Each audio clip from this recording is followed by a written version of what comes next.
mà chúng tôi mà xin môi nít mà xin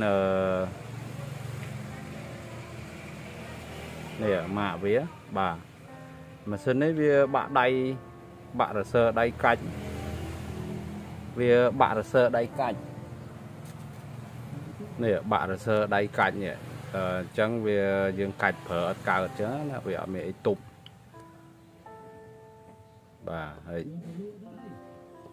chẳng dương thừa ở sơ nó là quên về sơ nó nơi thần ý nè bà nè dương đỏ về thần ý đỏ về máu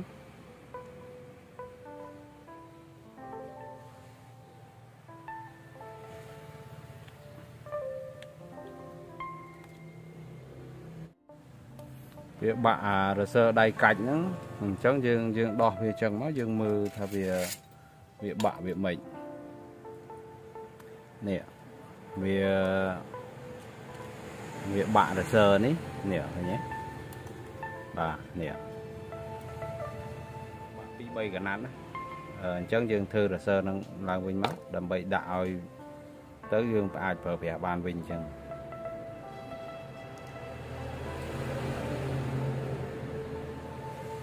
thì ta bốn dương thư hụm rồi sơ nó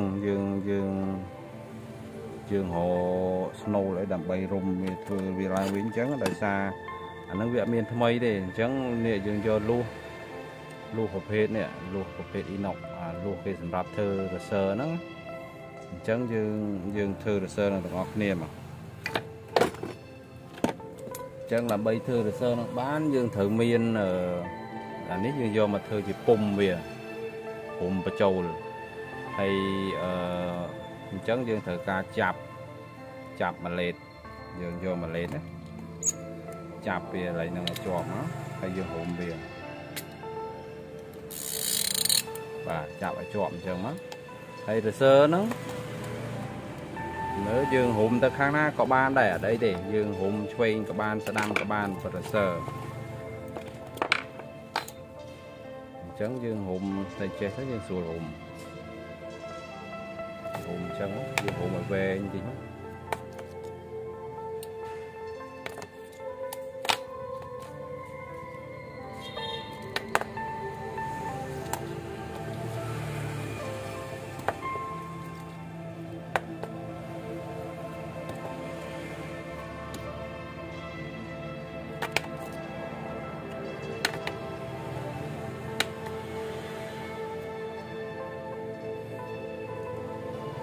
dương hụm về lư tới dương rùa là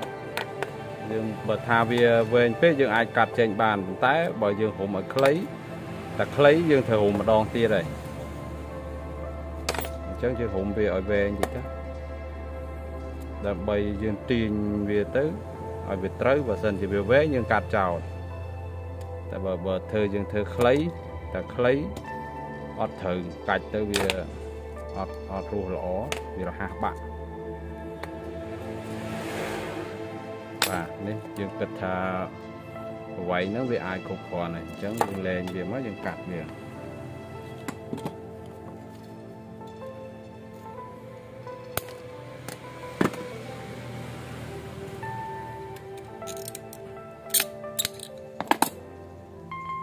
lần thà vì để về để hiện thống lần thử ở đây giờ mưa xanh và hai chữ trời chẳng dương tiền về tịnh máu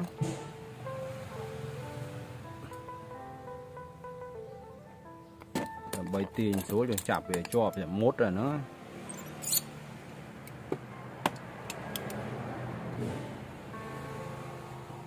và dương tiền về chẳng mắt đầm bầy ở dương sẽ cọt tới về từ làng mình về hùi từ hùi màu bán dương cắt hết dương lô về bà nè dương lô về ở mà nay là mố bán ở mà chén mà tầng nè mà tầng đáy nè thế về đấy dương chén này mà tầng chẳng á trắng về thật là còn cho nội này dương cắt về và dương cắt về chân mắt dương đã về châu là nông cái lư bên này cắt châu đã nông cái lư nông hái dương hụi về tục về tới đại về châu mà đo nông này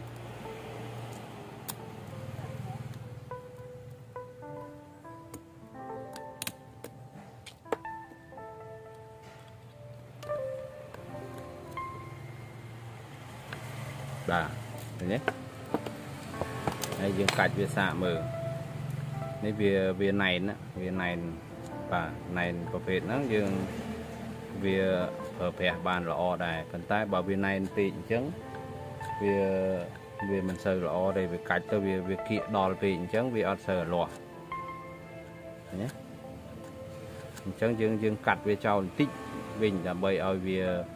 thử từ tam dưới tới bị xuống cả chứ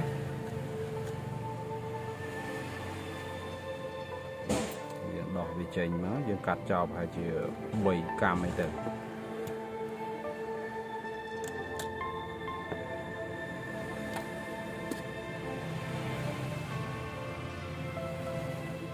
giờ bên pin chẳng việc call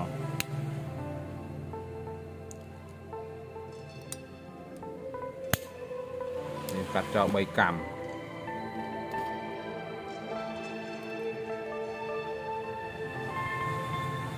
và mình cắt cho chân hết dương đặt chân mà đo việt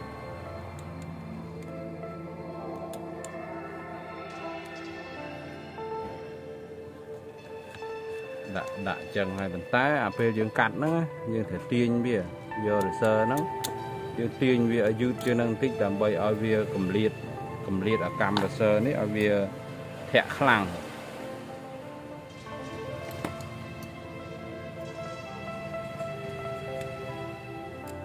và ở bia dưới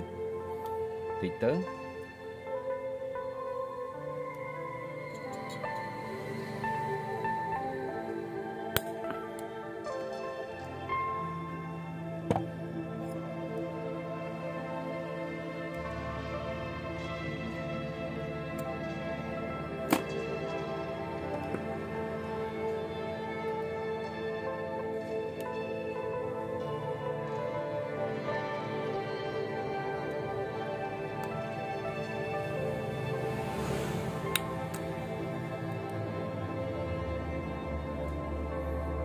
dư tích bàn việc thẹn khang cả là việc đạo việc ấp nề pé việc ấp sợi thẹn cầm lăng thẹn việc ấp chèn đầy nó việc ấp ló và lấy những cái trâu về một đầu tiên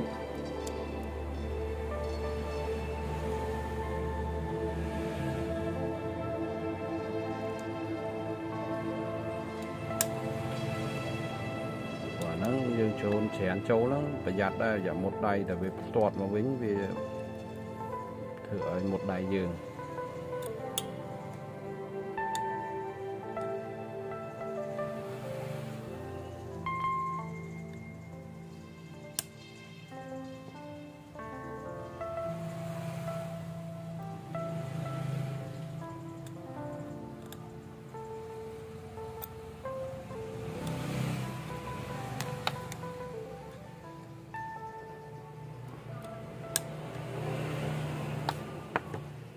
đã về châu này là xa mình chuyên tiền máu này này về hít khlang về ở châu nó nông phải lo về ở châu nó lấy pum bên này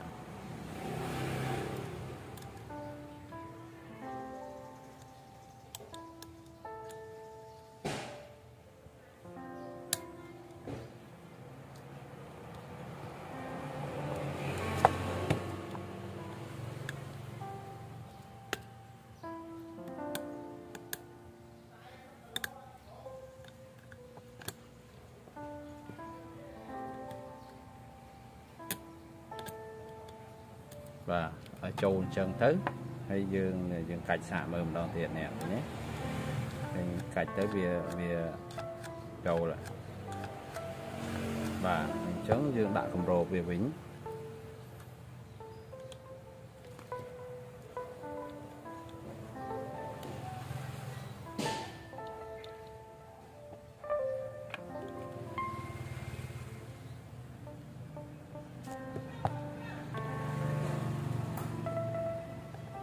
thấy bàn trắng dương cạch bàn về nhắn cây án này trắng còn lại ní cái nào tầng phết có việc kịp này trắng thì hết món bàn này tại việc tầng phết việc phải đào lại kịp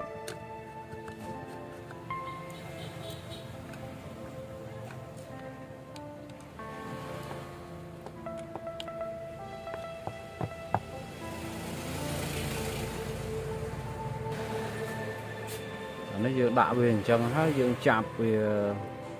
chào châu bình hay dương tệ về sạ mới dương cạch về ta về toạt khang để ọt và về toạt ọt khang thế dương tin rồi sơ nó ở về chỉ nên thì tới việc toạt khang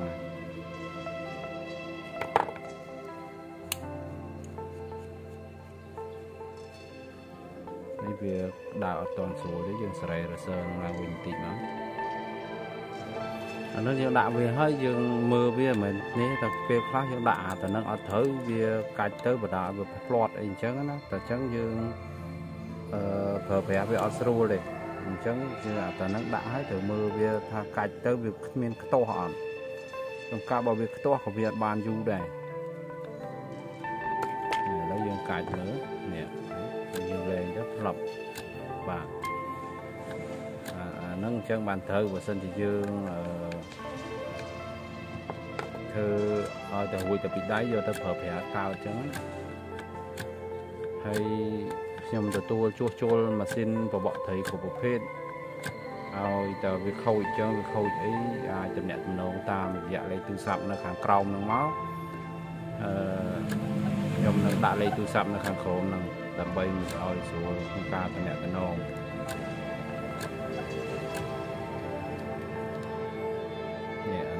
dương thơ ba đấy đây nhé dương thơ ba này chân vừa ai thở bè ban thì này